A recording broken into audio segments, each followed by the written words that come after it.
ఆంధ్ర తెలంగాణలో తక్కువ ఫీజులతో high quality results ఇస్తున్న ఏకైక సంస్థ తిరుమల్ ఐఏఎస్ ఇన్స్టిట్యూట్. రెండోసారి కూడా తానే ముఖ్యమంత్రి అవుతానని సీఎం రేవంత్ రెడ్డి కుండబద్దలు కొట్టినట్లు చెప్పారు. శాసనమండలి వాయిదా పడిన తర్వాత ఆయన మీడియా ప్రతినిధులతో చిట్చాట్ నిర్వహించారు. రాష్ట్రంలో 10 ఏళ్ల పాటు కాంగ్రెస్ ప్రభుత్వమే అధికారంలో ఉంటుందని, రెండోసారి కూడా తానే ముఖ్యమంత్రిని అవుతానని స్పష్టం చేశారు.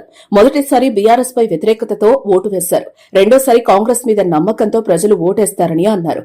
ఆ నమ్మకాన్ని నిలబెట్టుకునేందుకు కృషి చేస్తామని చెప్పారు.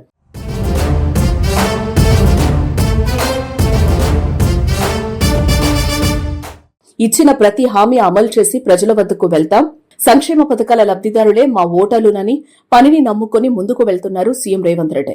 ఇక గత ఎన్నికల్లో భాగంగా ఇచ్చిన ప్రతి హామీని నిలబెట్టుకుంటామని మరోసారి స్పష్టం చేశారు. సంక్షేమ పథకాల లబ్దిదారులే తమ ఓటర్లు అని, తమ పని మీద నమ్మకంతో ధైర్యంగా ముందుకు వెళ్తున్నట్లు చెప్పారు. స్టేచర్ కాదు, స్టేట్ ఫ్యూచర్ తనకు ముఖ్యమని వెల్లడించారు. ఇక ఇచ్చిన మాట ప్రకారం ఖచ్చితంగా 1 కోటి మంది మహిళలకు లబ్ది చేకూరుస్తా అని మరోసారి స్పష్టం చేశారు.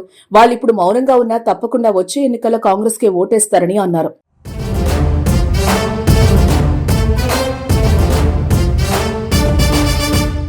25 లక్షల పైచిలుకు మందికి రుణమాఫీ జరిగిందని, ఒక్క కుటుంబంలో 4 ఉన్న రుణమాఫీ లబ్దిదారుల సంఖ్య 1 కోటి అని ఆయన అన్నారు. ఇక తన అంచనాలు నిజమవుతాయని, గతంలో తాను చెప్పింది ఎంత నిజమైందో భవిష్యత్తులో కూడా అదే జరుగుతుందని సీఎం స్పష్టం చేశారు. గతంలో నేను చెప్పిందే జరిగింది, భవిష్యత్తులో నేను చెప్పిందే జరుగుతుంది అని పేర్కొన్నారు. భారతదేశంలో రాబోయే జనాభా లెక్కలు, డీలిమిటేషన్ పై కూడా సీఎం రేవంత్ రెడ్డి విశ్లేషణ ఇచ్చారు. 2026 నాటికి జనాభా లెక్కలు పూర్తవుతాయి. 2027లో కేంద్రం వాటిని నోటిఫై చేసే అవకాశం ఉంది. కేంద్ర ప్రభుత్వం డీలిమిటేషన్ కోసం సిద్దమవుతోంది. దక్షిణాది రాష్ట్రాలు నష్టపోకుండా ఉండేందుకు తమ ప్రయత్నాలు కొనసాగుతున్నాయని సీఎం ధీమా వ్యక్తం చేశారు. సమగ్ర అభివృద్ది, సంక్షేమ పథకాల అమలుతో రెండోసారి ఎన్నికల్లో విజయం తథ్యమని సీఎం రేవంత్ రెడ్డి ధీమా వ్యక్తం చేశారు. ఇక తను పనిచేయడాన్ని మాత్రమే నమ్ముతానని, ప్రజల కోసమే కృషి చేస్తానని అన్నారు. ఇచ్చిన హామీలకు పూర్తిగా అమలు చేసి రెండోసారి తానే ముఖ్యమంత్రి అవుతారని రేవంత్ రెడ్డి స్పష్టం చేశారు.